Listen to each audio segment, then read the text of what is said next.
आज पढ़ेंगे हम कक्षा 10वीं का विषय विज्ञान। अध्याय 3 है, यानी कि पाठ 3, धातु एवं अधातु। उससे पहले दोस्तों मैं आपको कुछ बताना चाहता हूँ कि इस वीडियो का डिस्क्रिप्शन में आपको NCERT सॉल्यूशन नोट्स आपको मिल जाएंगे, यानी कि नोट्स आपको मिल जाएंगे। आप वहाँ से जा कर के अपने नोट्स लिख सकते हैं। वीडियो को पूरा देखिएगा, तभी आपको समझ में आएगा। फिर नोट्स को याद नहीं करना पड़ेगा, आपको ऑटोमेटिक याद हो जाएगा। तो चलिए मैं वीडियो को शुरू करता हूँ। सबसे पहले दोस्तों हमारा ये है कि धातु के भौतिक गुणधर्म। तो धातु का जो भौतिक गुणधर्म है इसके बारे में हम जानेंगे। तो धातु का भौतिक गुणधर्म में सबसे पहले आता है हमारा चमक।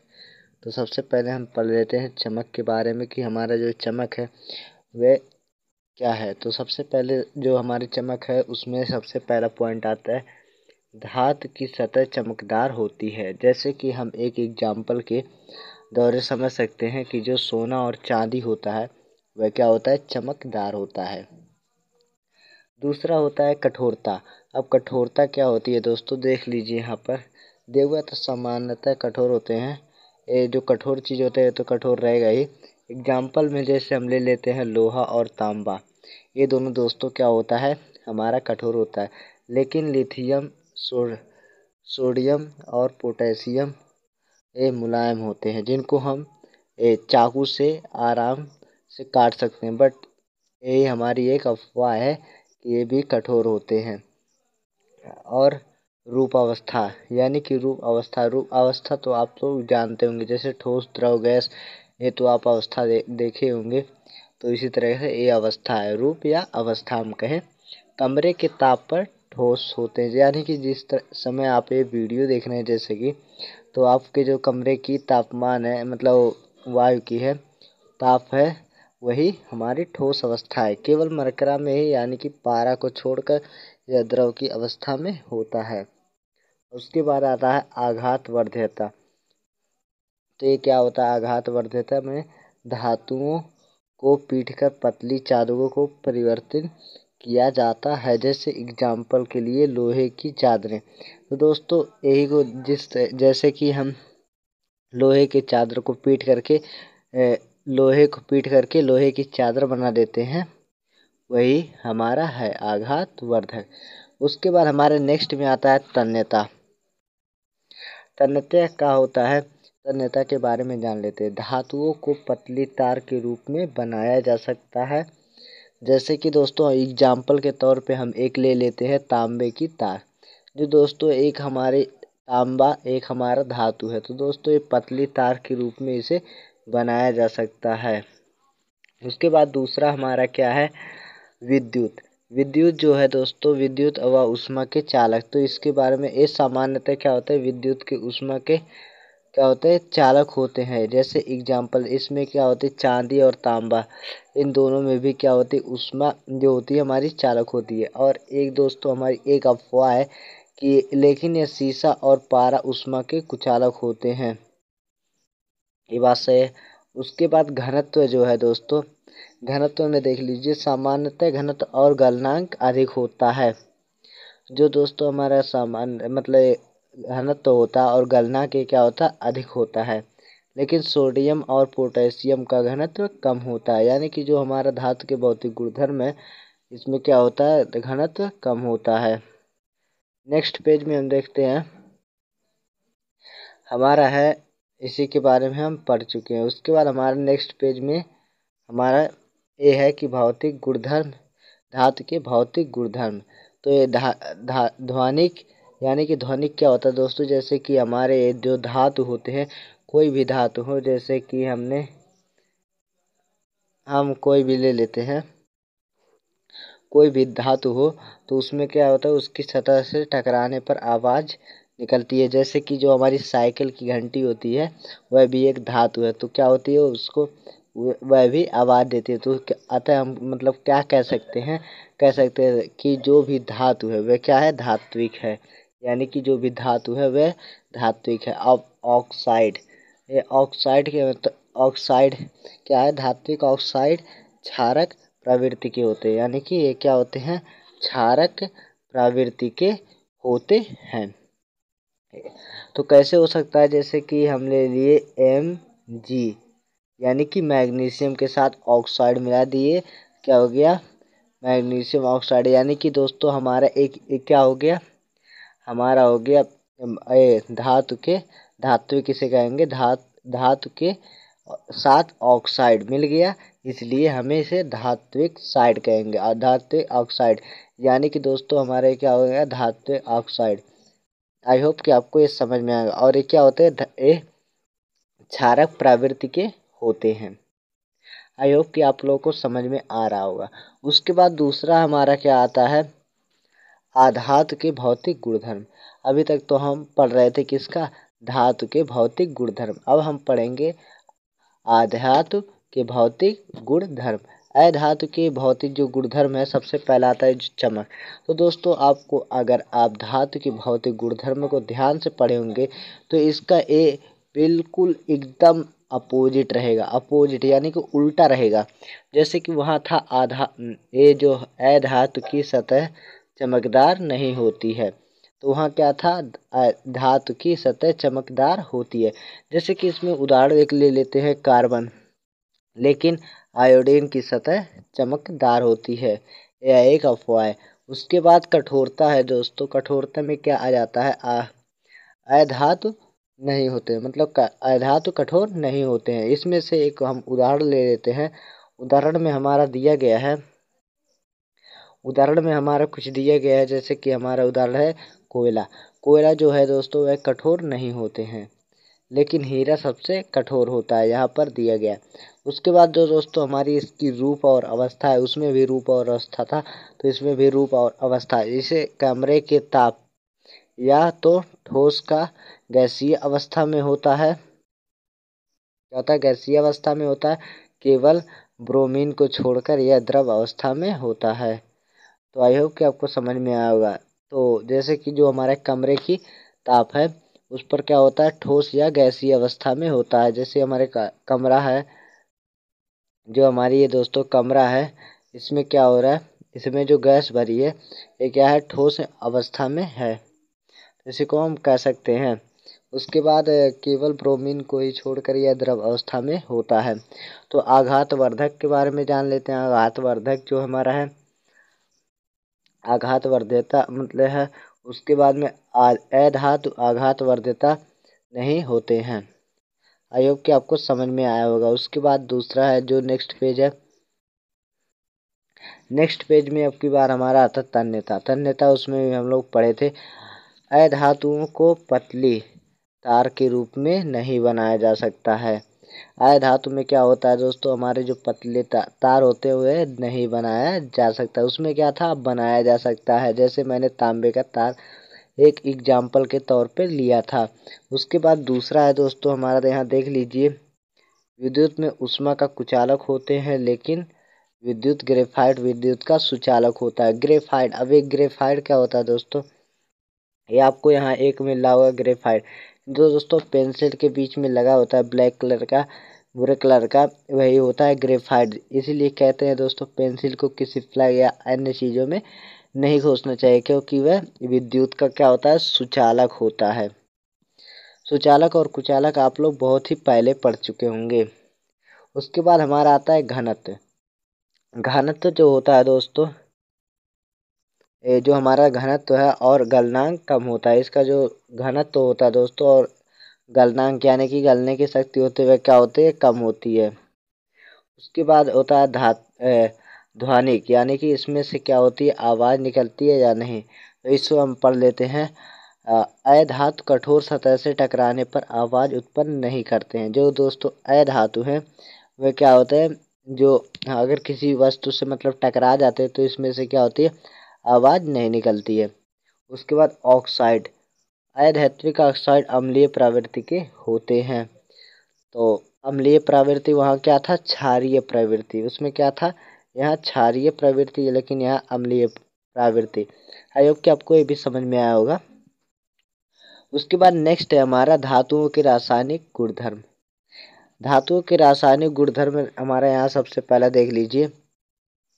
सबसे पहला हमारा जो पॉइंट है वह है धातुओं की वायु के साथ अभिक्रिया, यानी कि जो हमारा धातु है उसके साथ क्या कर रहे हैं, अभिक्रिया कर रहे हैं। तो उसमें क्या होगा, धातु ऑक्साइड के साथ अभिक्रिया करके धातु ऑक्साइड बनाती है। जैसे कि दोस्तों आपको एक एग्जाम्पल यहाँ पर दे दिया हुआ है, धातु प्लस ऑक्साइड यानी कि धातु ऑक्साइड, मैंने पहले भी आपको बताया है। उसके बाद हमारा क्या है, एग्जाम्पल पे ले लेते हैं 2CO यानी कि कॉपर प्लस ऑक्सीजन। तो ले लेते हैं ऑक्साइड, मतलब ले लेते हैं, तो इसको हम क्या कर देते हैं, जब इसका रासायनिक समीकरण मतलब कर देते हैं तो क्या आ जाता है हमारे 2CuO आ जाता है। उसके बाद हम इसको जब दोनों को बराबर करते हैं तो इसके लिए हम यहाँ 2 लगा देते हैं। उसके बाद यहाँ Al प्लस 3O2 ऑक्साइड है। उसके बाद यहाँ क्या बन जाता है, एल्युमिनियम ऑक्साइड। यहाँ क्या था, जैसे कि हमारा एक धातु है, क्या है अब मैं आपको बता रहा हूँ अच्छी तरीके से। जैसे कि दोस्तों आपका ये क्या है, धातु है और ये है ऑक्साइड, यानी कि धातु और ऑक्साइड को मिलकर धातु ऑक्साइड बन जाता है, यानी कि धात्विक ऑक्साइड। तो यहाँ भी ये धातु एल्युमिनियम धातु है, ऑक्साइड तो ऑक्साइड है और गैस है मतलब। तो उसके बाद हमारा इधर करने पर क्या हो जाता है, AlO3 यानी कि दोस्तों हमारा क्या हो जाएगा, धातु ऑक्साइड। तो आई होप कि आपको समझ में आया होगा। यानी कि फिर से मैं बता दे रहा हूँ, ये आपका एक धातु है, उसके बाद आपको ऑक्साइड उसमें मिला दिया गया, ऑक्सीजन मिला दिया गया है, तो क्या हो गया, ऑक्सीजन मिला दिया है तो धात्विक ऑक्साइड हो गया। तो आई होप कि आपको समझ में आया होगा। उसके बाद हमारा आता है धातुएं ऑक्सीजन के साथ अलग अलग तरह से क्या करती है, अभिक्रिया करती है। जो हमारे धातुएं ऑक्सीजन के साथ क्या करती हैं, अलग अलग तरह से अभिक्रिया करती हैं। तो सबसे पहला हमारा क्या है, Na यानी कि सोडियम और के पोटेशियम वायु में आकस्मिक आग पड़क पकड़ लेते हैं। जैसे कि दोस्तों देखें Na सोडियम यानी कि जो सोडियम है पोटेशियम है वह क्या होता है, वायु में आकस्मिक यानी कि ऑटोमेटिक आग पकड़ लेते हैं। तो सबसे पहला पॉइंट तो हमारा ए हो गया। दूसरे पॉइंट में मतलब उसी पॉइंट में है, जिसे रोकने के लिए इन्हें केरोसिन के तेल में डुबो कर रखा जाता है। ये जो दोस्तों हमारा Na है और क्या है पोटेशियम यानी कि के, तो हमें क्या रखा जाता है, इसे आकस्मिक आग लग जाती है, इसलिए हमें इन्हें इसमें केरोसिन के तेल में रखा जाता है। उसके बाद दूसरा है Mg magnesium, Al aluminium, Gn zinc, Pb यानी कि लेड जिसे सीसा भी कहते हैं, ब्लैक, सभी वायु के साथ धीरे धीरे अभिक्रिया करते हैं। इन धातुओं को ऑक्साइड की परत चढ़ जाती है, मतलब इनके ऊपर क्या चढ़ जाते हैं, धातुओं के ऑक्साइड चढ़ जाती है। उसके बाद Fe जिसे लोहा कहते हैं, उसके बाद वायु में गर्म करने पर कोई अभिक्रिया नहीं करता, लेकिन लौह चूड़ गर्म करने पर तेजी से जलने लगता है। जैसे कि दोस्तों लौह चूड़ Fe जो है दोस्तों वह क्या होता है, लौह मतलब उसके लोहे के हल्के हल्के छिलके रहते हैं, तो क्या होता है तेजी से जलने लगते हैं। Cu की उपस्थिति में काले रंग की परत चढ़ जाती है, यानी कि कॉपर के ऊपर जो वायु की अगर उपस्थिति यानी कि वायु रहित चलती रहे तो क्या हो जाता है, उसके ऊपर काले रंग की परत चढ़ जाती है। उसके बाद Al यानी कि चांदी जिसे कहते, Ag जिसे चांदी कहते, Au यानी कि सोना, उसके बाद के अभिक्रिया नहीं करते, यानी कि दोस्तों ये क्या करते हैं, आपस में अभिक्रिया नहीं करते हैं। यानी कि Ag जो चांदी है, Au आर्गन यानी कि सोना, उसके बाद वायु के साथ अभिक्रिया ये नहीं करते हैं। ये क्या करते हैं, ये वायु के साथ अभिक्रिया नहीं करते, ये अपने का अपना रूप लिए रहते हैं। दूसरा जो है हमारा दोस्तों ये क्या है, उभयधर्मी ऑक्साइड।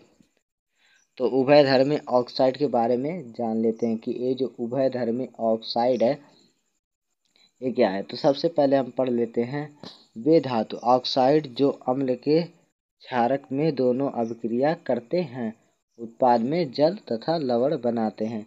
यानी कि दोस्तों उत्पाद में क्या बनाते हैं, जल तथा लवण बनाते हैं। जैसे कि दोस्तों मैं आपको यहाँ पर दो एग्जाम्पल के जरिए समझा रहा हूँ। सबसे पहला हमारा जो एग्जाम्पल है वह देख लेते हैं। सबसे पहला AlO यानी कि एल्युमिनियम ऑक्साइड, तो उसके बाद HCl हाइड्रोक्लोरोफिल, उसके बाद हमारा क्या बन जाता है, इसको जब दोनों तरफ बराबर करते हैं तो क्या बन जाता है 2AlCl3, उसके बाद प्लस H2O। यानी कि दोस्तों आपको इसे इतने ऐसे कि नहीं समझना है, बट आपको ऐसे समझना है कि जो हमारा दोस्तों ए क्या है, ये हमारा है अम्ल और ये है क्षार, ए है अम्ल और ए है क्षार। इसको जब हम क्या करते हैं, इसके साथ अभिक्रिया करते हैं, दोनों को अभिक्रिया करने के बाद क्या आ जाता है, हमारा जो प्राप्त होता है एक खनिज, यानी कि ये क्या है, खनिज होता है। उसके बाद हमारा ये जल प्राप्त होता है। ये भी जो ये हमारा है क्या है, खनिज, और ये जल हमें प्राप्त होता है। ये कि आपको समझ में आया होगा। नहीं समझ में आया तो मैं आपको बता दे रहा हूँ सीधे से कैसे रहेगा। तो जैसे कि दोस्तों आप लोग इसे एक अम्ल है, एक क्षार, ए अम्ल है और एक क्षार है, तो ये दोनों जब अभिक्रिया आपस में करते हैं तो क्या बना देते हैं, लवण बना देते हैं। ये तो हो गया लवण। उसके बाद ये जल, दो चीज़ का निर्माण। फिर ये जो अम्ल है दोस्तों और ये जो क्या है, क्षारक, ये जो अम्ल और क्षारक हैं ये दोनों मिलकर क्या बना देते हैं, लवण और जल, ये बना देते हैं। उसके बाद आई होप कि आपको ये समझ में आया होगा। उसके बाद हम नेक्स्ट में पेज में देखते हैं। नेक्स्ट पेज में दिया हुआ है धातुओं के रासायनिक गुणधर्म। जो दोस्तों धातु है उनके रासायनिक गुणधर्म में कौन कौन से। सबसे पहला जो दूसरे में क्या, जल के साथ अपक्रिया। अभी तो हम लोगों ने वायु के साथ अपक्रिया देखी हुई थी, अब की बार हमें क्या करना है, जल के साथ अपक्रिया देख लेनी है। तो सबसे पहले जैसे कि वहाँ था धातु और वायु के साथ था, अब की बार जल के साथ है। धातु प्लस जल को जोड़ देंगे तो क्या होगा, धातु ऑक्साइड या हाइड्रोजन। धातु ऑक्साइड प्लस जल को तो क्या कर देंगे, धातु हाइड्रोक्साइड ये कहेंगे। जैसे कि आप लोग यहाँ एग्जाम्पल के तौर पे 2Na यानी कि सोडियम H2O यानी कि जल, यानी कि जो हमारा सोडियम है और उसके बाद जल है। मैं यहाँ पहले कट कर देता हूँ सबको, आपको यहाँ समझ। जैसे कि यहाँ सोडियम और जल दोनों को मिला दिया जाता है तो NaOH प्लस H2, यानी कि जो दोस्तों हाइड्रोजन है, यानी कि हाइड्रोजन अलग हो जाता है। इससे क्या हो जाता है, हाइड्रोजन, और उसके बाद हमें क्या प्राप्त होता है, हाइड्रोजन, और उसके बाद हाइड्रोजन प्राप्त हो जाता है। तो C1 और उसके बाद H2O यानी कि जल। इन दो ये मतलब ये जो Fe और उसके बाद H2O यानी कि लोहे में जल मिला दिया जाता है, या FeO4 यानी कि दोस्तों ऑक्सीजन। इसमें Fe यानी कि लोहे में चला आता है, उसके बाद H2 यानी कि जो हाइड्रोजन में अलग हो जाता है। तो आप लोगों ने जल के साथ अपक्रिया करने पर देख ही लिया कि जो हमारा हाइड्रोजन होता है वह अलग हो जाता है। आई होप कि आपको ये समझ में आया होगा। उसके बाद हमारा नेक्स्ट है, नेक्स्ट में क्या है, धातुओं के रासायनिक गुणधर्म। जो धातु है दोस्तों उनके रासायनिक गुणधर्म जान लेते हैं। जल के साथ अभिक्रिया वही है दोस्तों। नेक्स्ट पेज में हमारा क्या है, अलग अलग धातु को अलग अलग अवस्था के साथ अभिक्रिया करते हैं। जैसे कि दोस्तों हमारा अलग अलग प्रकार के धातु होते हैं, तो इनके जो जल के साथ अलग अलग अवस्था में क्या कर देते हैं, अलग अलग अभिक्रिया करते हैं। जैसे कि दोस्तों आपको यहाँ पर कुछ दिया हुआ है, जैसे कि कोई जल के साथ अभिक्रिया करने पर क्या होता है, उसके बाद वायु के साथ करने पर क्या, जल वाष्प के साथ क्या करना है। सबसे पहले हम जान लेते हैं। सबसे पहला पॉइंट में दिया हुआ है Na यानी कि सोडियम, के से जो पोटेशियम Ca, उसके बाद ठंडे पानी के साथ इसकी अभिक्रिया, यानी कि ये जो तीन क्या कर देते हैं, ये तीनों ठंडे पानी के साथ अभिक्रिया करते हैं। क्या करते हैं, ठंडे पानी के साथ अभिक्रिया करते हैं। उसके बाद Al, जो हमारा Al है और Fe है, ये क्या कर देते हैं, ये अपने से मतलब, और Zn है यानी कि जिंक, लोहा और एल्युमिनियम जलवाष्प के साथ अभिक्रिया करते हैं, यानी कि Al एल्युमिनियम, Fe लोहा और या मतलब Z और N यानी कि जिंक, तो ये क्या करते हैं, जलवाष्प के साथ अभिक्रिया करते हैं।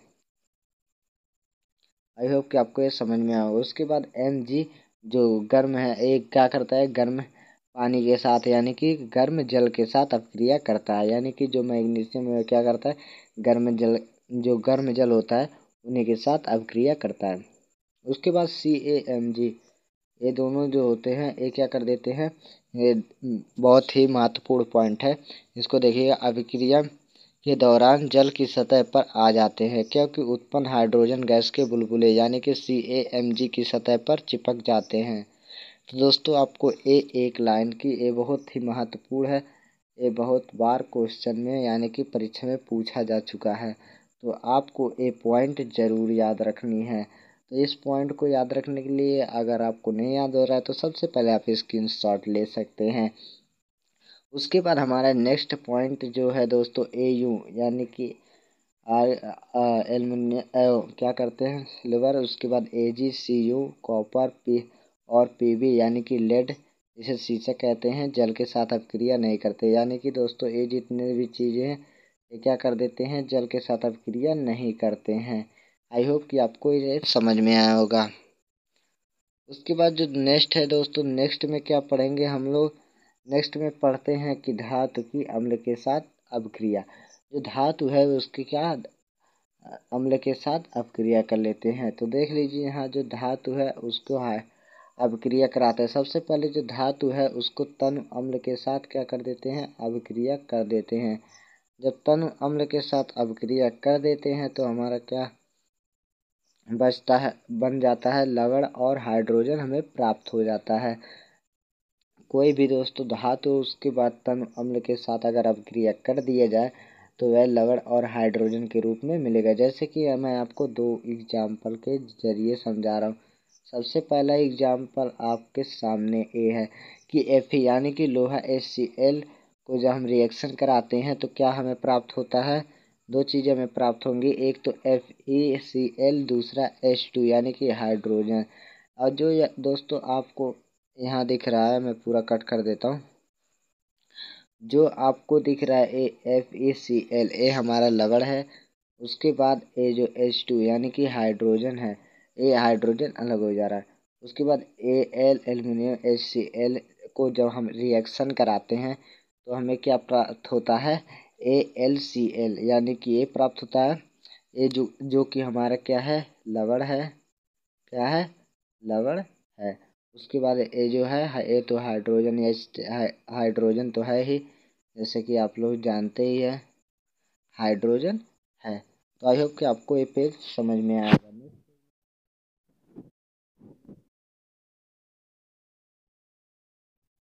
इनको पॉइंट 4 पे हम लोग पहुंच चुके हैं। तो इसके बारे में हम जान लेते हैं कि कौन कौन से है। तो धातुओं की अन्य धातु लवणों के साथ अपक्रिया जान लेते हैं। तो सबसे पहले हमारा यहाँ पर एक दिया हुआ है, जो धातु A है, जैसे कोई भी धातु A हो तो उसमें लवण A विलयन यानी कि B कर दिया जाता है। तो क्या हो जाता है, रिएक्शन करने पे हमें क्या प्राप्त होगा, लवण विलयन A प्राप्त होगा प्लस धातु B प्राप्त होगा। यानी कि हम एक एग्जाम्पल के जरिए समझ लेते हैं।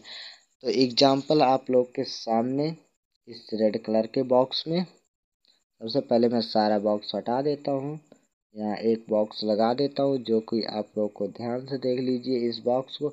तो इसमें क्या है, Fe यानी कि जो लोहा है दोस्तों, ये लोहा ये क्या करता है, CuSO4 यानी कि कॉपर सल्फाइड, इसको जब हम रिएक्शन कराते हैं तो क्या होता है, FeSO4 हो जाता है। उसके बाद जो Cu है यानी कि कॉपर, ये क्या होता है, अलग हो जाता है। जो हमारा Cu है कॉपर यानी कि अलग हो जाता है। उसके बाद हमको एक नीचे आपको पॉइंट दिख रहा होगा, सक्रियता श्रेणी। ये जो सक्रियता श्रेणी होती है दोस्तों, ये क्या होता है, यानी कि दोस्तों जो हमारा यहाँ पर मैं आपको कुछ समझा दे रहा हूँ। जैसे कि दोस्तों आपको दिख रहा होगा इसमें CuSO4, सॉरी दोस्तों, यहाँ पर दिख रहा होगा CuSO4। तो इसमें से क्या होता है, SO4 तो यहीं पर रह जाता है FeSO4, और उसके बाद क्या होता है, कॉपर को निकाल देता है। यानी कि लोहे में इतनी शक्ति है कि Cu को बाहर निकाल देता है। तो जानिए कैसे निकालता है, किसकी श्रेणी मतलब ज़्यादा है, कौन सी किस श्रेणी पर है, कौन सी, जैसे कि ऊंचे पद पे होता है, ऊंचे पद पद के रूप में, जैसे कोई एक पॉइंट पे 2 पॉइंट पे रहता है। तो जैसे कि यहाँ मैं आपको दिखा दे रहा हूँ, सबसे एकदम नीचे पे देख सकते हैं सबसे कम पॉइंट पे, यानी कि कम क्रियाशील। उसके बाद मध्यम क्रियाशील और अधिक क्रियाशील। क्रियाशील का आप लोग मतलब समझ ही गए होंगे। तो AU यानी कि जो हमारा है गोल्ड, उसके बाद AG सिल्वर, और HG यानी कि mercury, CU copper, H hydrogen, PB lead जिसे सीसा कहते हैं, Fe आयरन जिसे लोहा, Zn zinc, Al aluminium, Mg magnesium, Ca calcium, Na sodium, K से पोटेशियम। आई होप कि आपको समझ में आया होगा। तो दोस्तों मैं आपको एक एग्जाम्पल वहाँ दिया हूँ कि जो Fe है ये Cu को दबा देता है। तो दोस्तों देख सकते हैं कि ये जो Fe है ये अधिक मतलब ऊपर है, मध्यम क्रियाशील में है, और ये थोड़ा सा नीचे है, यानी कि 2 पॉइंट नीचे है। इसलिए क्या करता है, Fe अधिक मजबूत है। तो आई होप कि आपको ये समझ में आया होगा। तो देख लीजिए, जो हमारी अब हम पढ़ते हैं इधर, जो हमारी सक्रियता श्रेणी है। सक्रियता श्रेणी यानी कि दोस्तों इसके बारे में हम पढ़ लेते हैं। यह सारणी जिनमें धातुओं की क्रियाशीलता को आरोही क्रम में व्यवस्थित किया गया है, यही दोस्तों हमारी क्या कहलाती है, सक्रियता श्रेणी कहलाती है। जैसे कि यहाँ आरोही क्रम में मतलब आप पहले सबसे बड़ा, फिर उससे छोट, फिर उससे छोटा, फिर उससे छोटा, फिर उससे छोटा, इस तरह से आरोही क्रम होता है। फिर नेक्स्ट पेज में हमारा आ जाता है धातुओं के अधातु के साथ अपक्रिया, यानी कि जो धातुएं होते हैं उनके अधातुओं के साथ अपक्रिया हम कर दे, किस प्रकार से किया जाता है। तो सबसे पहला जो दोस्तों हमारा है वह क्या है, तत्वों की अपक्रिया क्रियाशीलता संयोजकता को उसको पूर्ण करने की प्रवृत्ति के रूप में समझ सकते हैं। दूसरा क्या है, दूसरा भिन्न धातु संयोजकता को के इलेक्ट्रॉन को करके धनायन बनाते हैं, जो कि हमारा तीसरा पॉइंट है। अधातु संयोजकता कोष में इलेक्ट्रॉन ग्रहण करके ऋण आयन बनाते हैं, और उसके बाद ऐसे यौगिक जो इलेक्ट्रॉन को आदान प्रदान द्वारा बनते हैं उन्हें आयनित यौगिक कहते हैं। तो इसको हम डिटेल में पढ़ेंगे अगले पेज में। जैसे कि यहाँ आपको एक उदाहरण दे दिया हूँ, NaCl का निर्माण जैसे होता है। तो दोस्तों Na जो होता है इस पे प्लस का चार्ज होता है, जो कि ऋणायन को त्याग देता है। उसके बाद Cl यानी कि इलेक्ट्रॉन को क्या करता है, ग्रहण करता है। एथोड और कैथोड के बारे में जानते होंगे, तो अभी मैं आपको उसी के बारे में बताऊंगा। तो सबसे पहले हम पढ़ लेते हैं, उससे पहले हमारा क्या पढ़ेंगे, आयनित यौगिक के गुणधर्म। तो जो हमारा आयनित यौगिक के गुणधर्म है उससे पहले दोस्तों यहाँ पढ़ेंगे, इसमें पढ़ेंगे क्या, भौतिक प्रकृति, यानी कि जो इसमें होता है भौतिक प्रकृति, यह क्या होता है, यह ठोस, कठोर व भंगुर होता है। यानी कि भंगुर का अर्थ आप लोग समझ गए होंगे, भंगुर किसे कहते हैं। और उसके बाद अधिक होते हैं, यानी गलनांक एवं क्वथनांक ये क्या होते हैं, अधिक होते हैं। घुलनशीलता में क्या है, घुलनशीलता में क्या है, जल में घुलनशील पेट्रोल केरोसिन और अघुलनशील होते हैं ये। विद्युत की चालकता यानी कि आयनित यौगिक के जलीय विलयन और गलित के रूप में विद्युत चालन करते हैं, परंतु ठोस अवस्था में विद्युत चालन नहीं करते हैं। तो दोस्तों हमारा होता है क्या, आपको यहाँ मिला होगा, जलीय विलयन गलित के रूप में क्या कर देते हैं, ये चालन करते हैं, परंतु ठोस अवस्था में ये विद्युत चालन नहीं करते। आपको ये एक छोटा छोटा पॉइंट याद रखना होगा। धातुओं को प्राप्ति धात्विकी, यानी कि धातु जो होता है उनकी जो प्राप्ति होती है धात्विकी खनिज। जैसे सबसे पहले आता है हमारा खनिज। जो खनिज होता है दोस्तों क्या होता है, पृथ्वी में प्राकृतिक के रूप में उपस्थित तत्वों एवं यौगिक के खनिज कहते हैं। यानी कि दोस्तों हमारा जो पृथ्वी है, जो हमें प्रकृति ने दिया है, उनकी जो उपस्थिति है, यानी कि जो दोस्तों जमीन के अंदर तत्वों एवं यौगिकों को खनिज कहते हैं। दूसरा आता है हमारा अयस्क, वे खनिज जिनमें धातु एवं अधिक मात्रा में पाए जाते हैं उन्हें निकालना लाभकारी होता है, उसे अयस्क कहते हैं। तो आई होप कि आपको अयस्क भी समझ में आ गया होगा। उसके बाद हमारा है गैंग। गैंग जो है दोस्तों आपको समझ में नहीं आया होगा, तो चलिए मैं आपको समझाता हूँ। पृथ्वी से निकाले गए अयस्कों में रेत, मिट्टी आदि जैसे अशुद्धियाँ पाई जाती है, जिन्हें गैंग कहा जाता है। तो आई होप कि आपको समझ में आ चुका होगा गैंग किसे कहते हैं। जो भी अशुद्धियाँ हैं उन्हें हम क्या कहते हैं, गैंग कहते हैं। धातुओं की प्राप्ति जो है दोस्तों ये बहुत ही महत्वपूर्ण है। सबसे पहले चरण में जो है हमारा है अयस्कों का समृद्धिकरण। जैसे अयस्क है और गैंग, यानी कि जो अयस्कों का समृद्धिकरण है ये अयस्क और गैंग, यानी कि दोस्तों आपको मैं समझा दे रहा हूँ। जो अयस्क है और गैंग, अयस्क से क्या कर देना है, गैंग को हमें हटा देना है। क्या कर देना है, गैंग को हमें हटा देना है। उसके बाद दूसरे चरण में धातुओं का निष्कर्षण। जब ये हमारा गैंग हट जाएगा तो हम इसका निष्कर्षण करेंगे और उसके बाद इसका प्रेषकरण करेंगे। तो आई होप कि आपको ये तीनों चरण के बारे में आगे डिटेल से मतलब पढ़ने को मिलेगा और समझ में भी आएगा। तो चलिए हम धीरे धीरे से शुरू करते हैं। सबसे पहले हमारा जो है अयस्कों का समृद्धिकरण।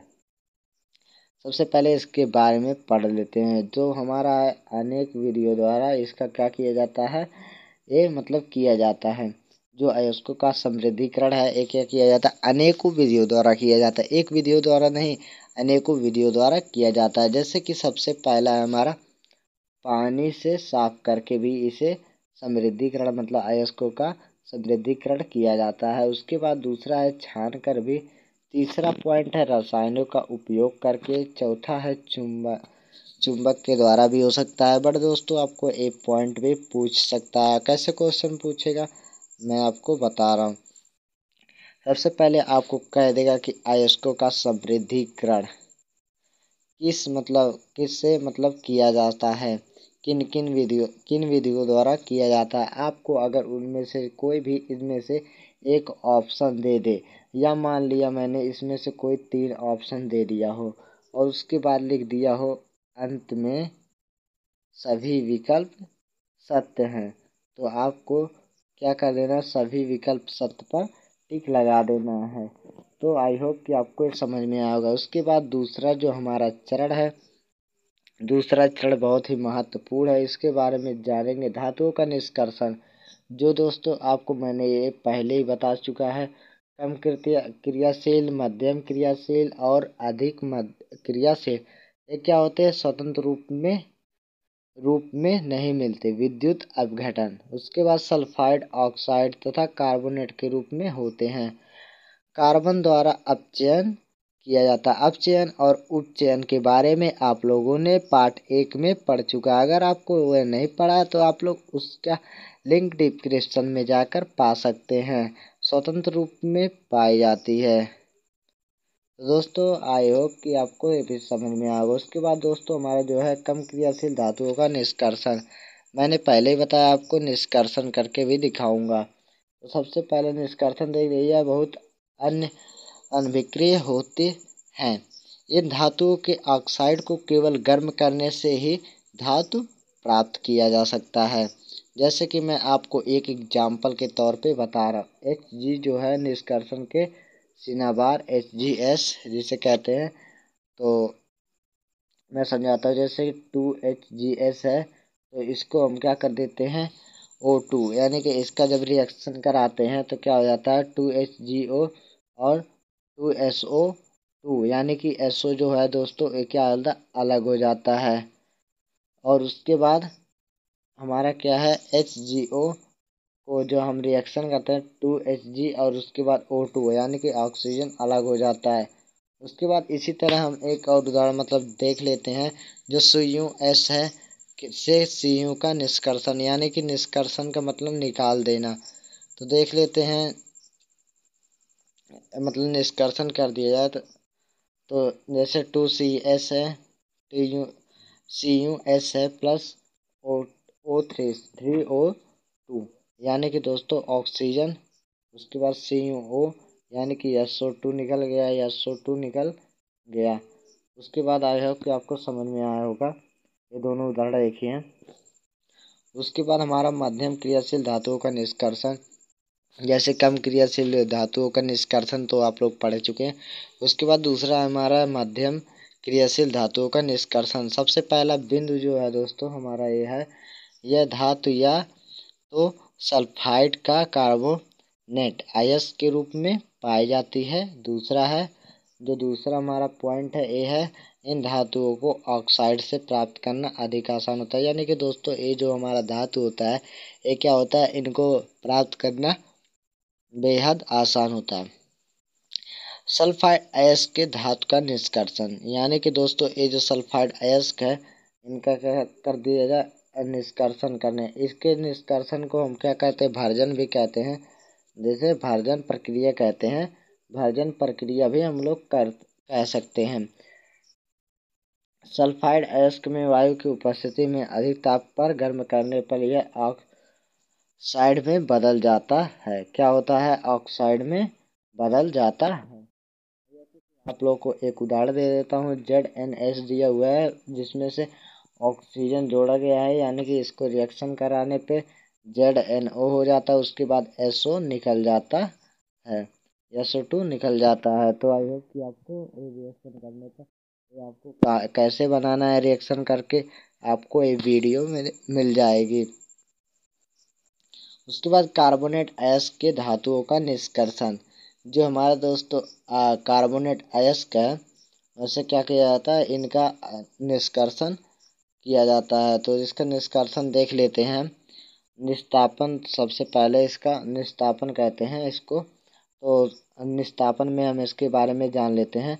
दिया हुआ है, कार्बोनेट अयस्क को वायु को सीमित मात्रा में अनुपस्थिति में अधिक ताप पर गर्म करने पर यह ऑक्साइड में परिवर्तन हो जाता है। तो एग्जाम्पल के तौर पे हम एक समझ लेते हैं, जैसे कि जिंक दिया हुआ CO3, यानी कि जिंक दिया हुआ है, उसके बाद ZnO हो जाता है, उसके बाद CO2 वाला यानी कि कार्बन डाई जो ऑक्साइड है दोस्तों, वह क्या हो जाता है, अलग हो जाता है और जिंक अलग हो जाता है, यानी कि एक ऑक्सीजन इसमें रह जाता है ऑक्साइड, बाकी दो इसमें चला आता है।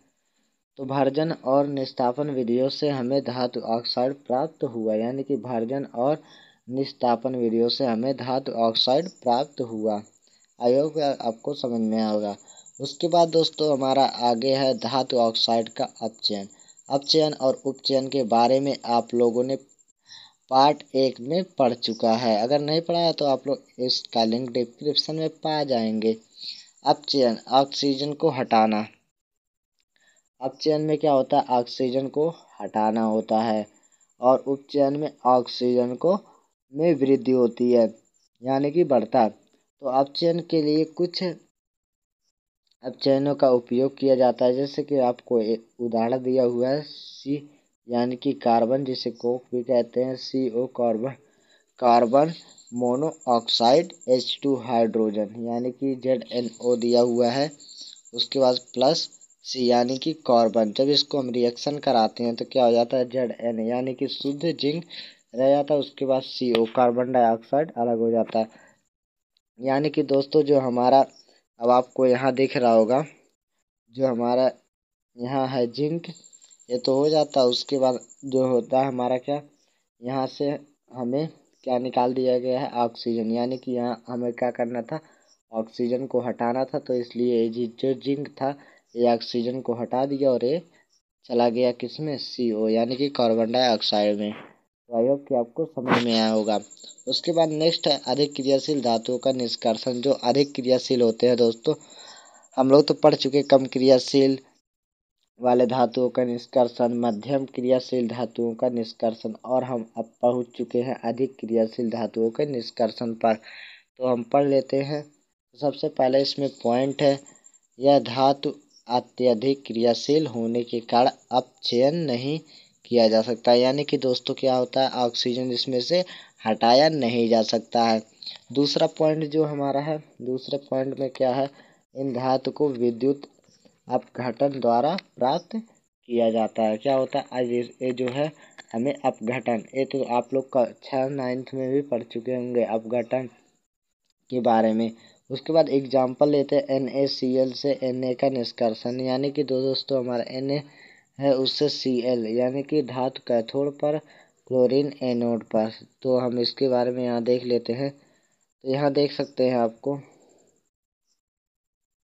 यहाँ मैं आपको बता दे रहा हूँ कि किस प्रकार से करना है। जैसे कि यहाँ देख सकते हैं Na+Cl, यानी कि जो दोस्तों हमारे एक कैथोड की किरणें हैं, उसके बाद एनोड की हैं, और उसके बाद जो दोस्तों इसमें एक पानी है, एक क्या है हमारा इस सोडियम क्लोराइड का पानी है। तो आई होप कि आपको ये समझ में होगा ये चित्र। आपको ये जब इसमें से विद्युत धारा प्रवाहित होती है तो ये दोनों मिलकर के क्या हो जाता है Na पर, यानी कि जो दोस्तों हमारा सोडियम है उस पर प्लस का चार्ज हो जाता है, यानी कि ये क्या करता है ऑक्सीजन को ग्रहण कर मतलब इलेक्ट्रॉन को त्याग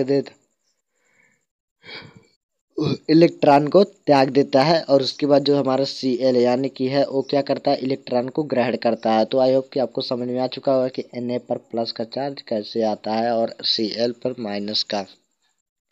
तो चरण हमारा तीसरा आ चुका है, जो कि हमने 2 चरण पढ़ चुका है। उसके बाद हमारा तीसरा जो चरण है, तीसरे चरण बहुत ही महत्वपूर्ण है। तीसरे चरण में देख लीजिए धातुओं का परिष्करण।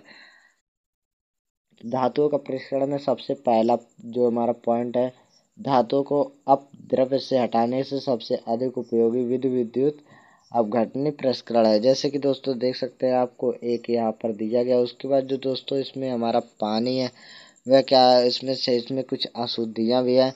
उसके बाद आपको एनोड और कैथोड की 2 नलियाँ दिख रही होंगी। सबसे पहला हमारा जो पॉइंट, आप पॉइंट पे आ जाते हैं। जब विद्युत धारा प्रवाहित होगी अशुद्ध धातु अपघटन में घुलने लगेगा, यानी कि जब इसमें से ये जो हमारी स्विच है इसको जब हम ऑन कर देंगे तो क्या हो जाएगा, हमारा अपघटन जो अपघटन है उसमें क्या होता है घुलने लगेगा, यानी कि CuSO4 सोडियम सल्फेट। तो दूसरा पॉइंट जो हमारा है, दूसरे पॉइंट में क्या है, उसी समय अपघटन से शुद्ध धातु उतनी ही मात्रा में कैथोड पर निक्षेप होगा, यानी कि दोस्तों यहाँ कैथोड है इस पे उतनी ही मात्रा में निक्षेप होगा। तीसरे पॉइंट में देख सकते हैं अविलेय अशुद्धियाँ एनोड तली पर निक्षेपित होती हैं, इन्हें एनोड पंख कहते हैं। यहाँ पर जो होती है एनोड पंख भी इन्हें कहते हैं।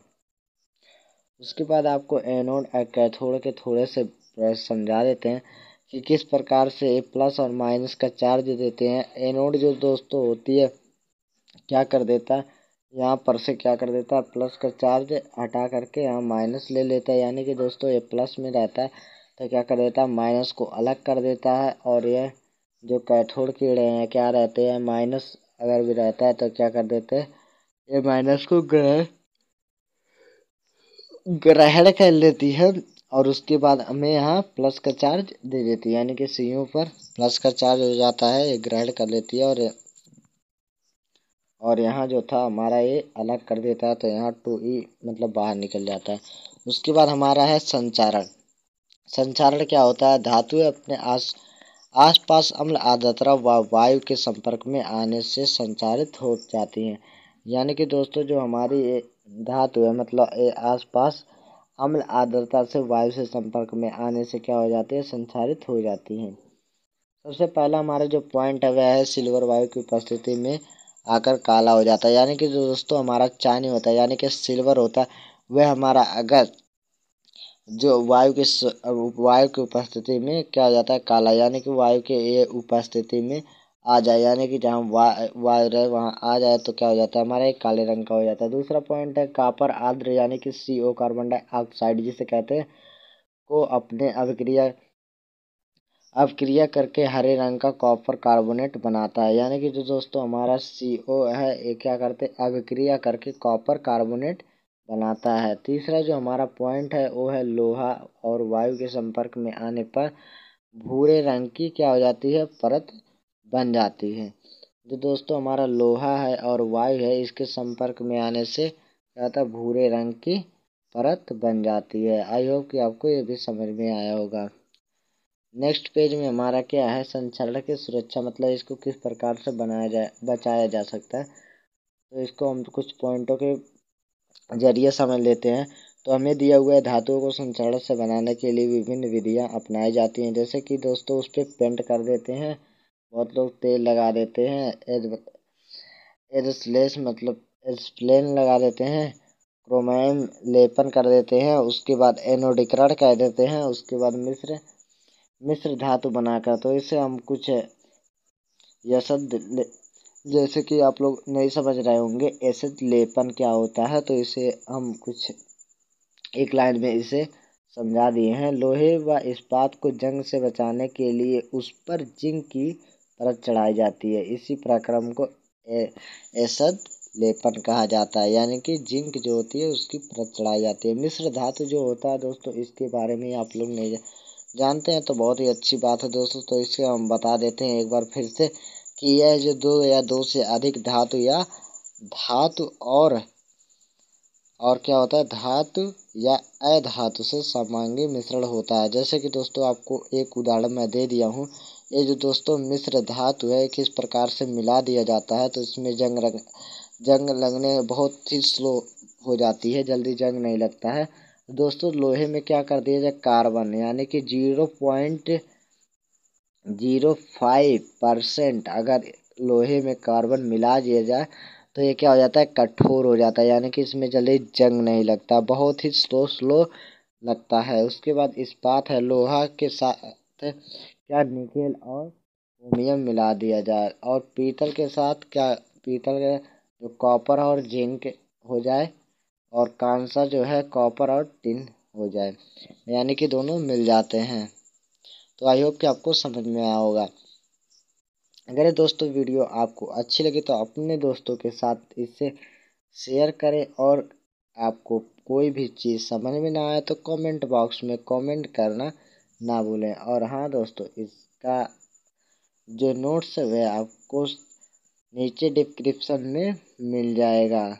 दोस्तों link give in the description, जाकर वहाँ से लिंक लें और इसे अपने क्लासमेट्स के साथ शेयर जरूर करते हैं। मिलते हैं अगले वीडियो में, तब तक के लिए दोस्तों बाय बाय।